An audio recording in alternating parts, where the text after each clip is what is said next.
Hello students, welcome to my channel.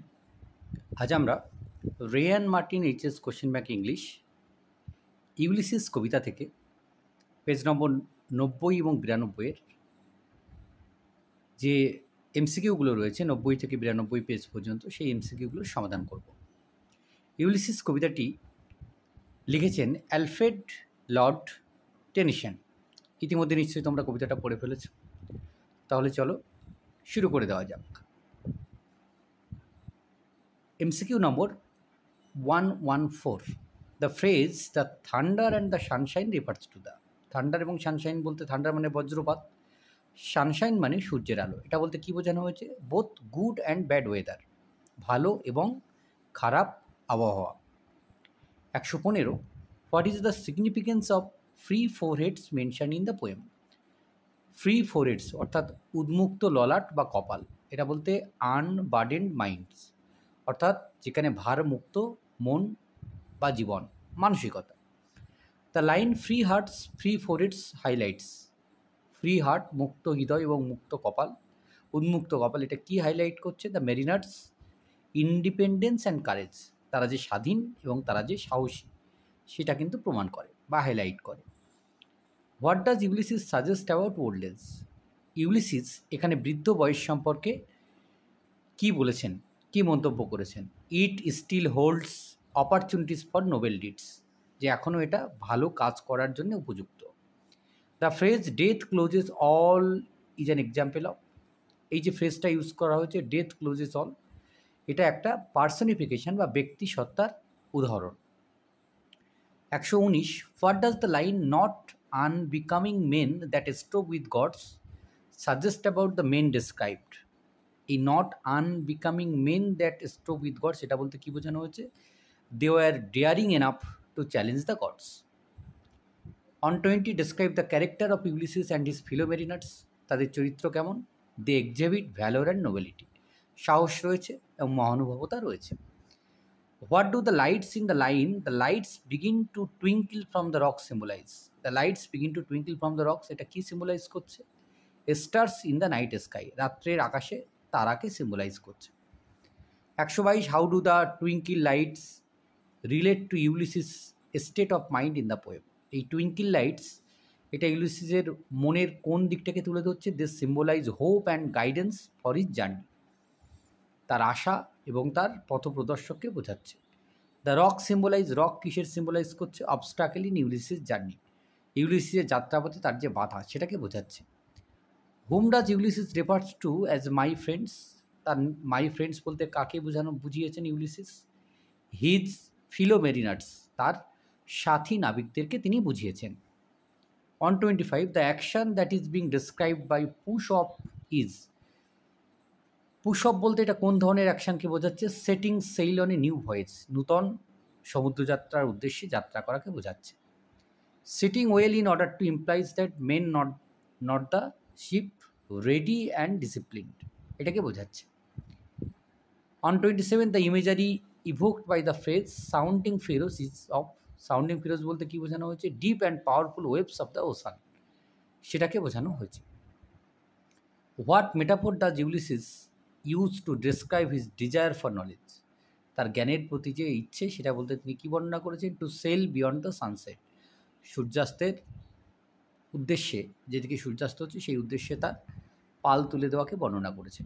What does Ulysses desire to sail beyond the shores symbolize, এটা কি symbolize করছে? His ambition to explore the unknown, অজানাকে জানার যে ইচ্ছে সেটাকে বর্ণনা করছে। Ulysses convinced his sailors that the gulfs may wash them down or they may touch the happy isles, অর্থাৎ হ্যাপি আইল্যান্ড, সুখী কোনো দ্বীপকে তারা স্পর্শ করবে। 131. The happy isles mentioned in the poem refers to, happy isles বলতে কী বোঝানো হয়েছে? হেভেন, স্বর্গকে বোঝানো হয়েছে। অথবা the place where ancient heroes were believe to go after death, যে বিশ্বাস করা হয় যে প্রাচীন হিরোরা যে মারা যাওয়ার পরে তারা যেখানে যেত আর। 132. Ulysses gave an idea to his sailors that the last voyage must be an opportunity to them to sea, শেষ যে যাত্রা সেখানে তারা কী দেখতে পারে? তারা অ্যাকিলিসকে দেখতে পারবে। Achilles is the great Greek warrior, মহান যোদ্ধা, তার নাম হচ্ছে Achilles. We are not now in old age. Here Ulysses admits that they now lack the required কি আছে তার কি নেই এই বৃদ্ধ বয়সে তাদের স্ট্রেংথ নেই, শক্তি নেই অতটা। On 35, the phrase one equal temper of heroic heart symbolize that.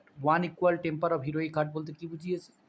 Ulysses and his mariners are equally brave and have the same heroic temperament. তাদের মধ্যে সেই একটা হিরোইক শক্তি তাদের মধ্যে কিন্তু রয়েছে।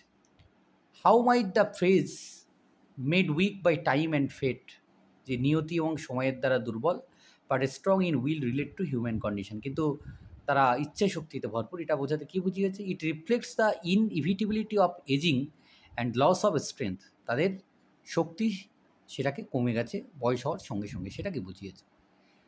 What phrase from the poem best reflects Ulysses restless spirit, কোনটাকে তার রেস্টলেস স্পিরিটকে বুঝিয়েছে? The strong will force of Ulysses is best expressed in which of the following lines? To strive, to seek, to find, and not to yield. এটার মাধ্যমে কিন্তু বুঝিয়েছে। What is the effect of the poem's ending line? To strive, to seek, to find, and not to yield. এই last লাইনের এফেক্টটা কি? It reaffirms Ulysses commitment to his ideals, যে তার নিজের কাজের প্রতি তার যে কমিটমেন্ট রয়েছে সেটা। In Tennyson's Ulysses the speaker reflects on a life of restless adventure, তিনি মোটামুটি যে অ্যাডভেঞ্চারের জন্য ভীষণভাবে রেস্টলেস, অস্থির হয়ে আছে। How does the speaker describe his travels and experience, তার ট্রাভেলস এবং এক্সপিরিয়েন্সকে কী করে বর্ণনা করছেন? As extensive and filled with significant encounters and knowledge, এটি হিসেবে তিনি বর্ণনা করছেন। How does the speaker view his own status and achievement, নিজের স্ট্যাটাস এবং অ্যাচিভমেন্টকে কী করে তিনি দেখছেন? He considers himself to have been honoured and recognised by others, অন্যরা তাকে চিনেছে, অন্যরা তাকে জেনেছে। What does Ulysses desire to continue travelling reveal about his character, এই যে ক্রমাগত একটানা যে ভ্রমণ করে, এটা তার ক্যারেক্টারের কোন দিককে তুলে ধরছে? He is a lover of knowledge and adventure, এটাকে তুলে ধরছে। Ulysses reflects a passion for knowledge and adventure. Which theme is explored through Ulysses desire to continue exploring the unknown world, অজানা পৃথিবীকে জানার কথা কোনটাকে বলছে? The quest for knowledge and adventure. On 4.4, based on Ulysses' reflection, which of the following statement best represents his philosophy on life? জীবনের ফিলোসফিকে তুলে ধরছে কোনটা?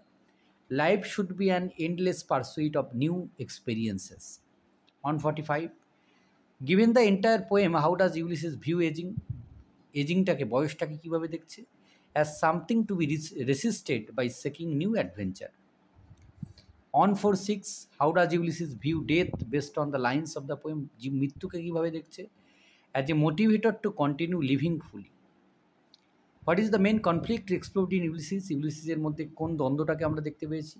The struggle between duty and personal desire, কর্তব্য এবং তার ব্যক্তিগত ইচ্ছে বা চিন্তা। On 4.8, which line from the poem expresses Ulysses' desire to continued exploration?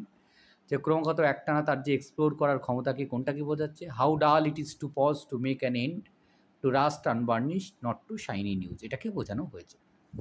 What does Ulysses decide to do at the end of the poem, কোনটাকে মনস্থির করেছে একদম কবিতার শেষে কী করতে পারবে? Go on one last adventure, একবার শেষবারের জন্য সে যেতে চায় অভিযানে। Which of the following best captures the central theme of Ulysses, central theme of Ulysses কি?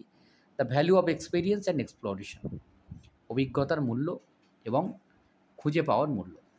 How does the poem reflect Victorian ideals, Victorian আইডিয়ালসকে কী করে তুলে ধরেছে? Through the emphasis on continuous striving and exploration.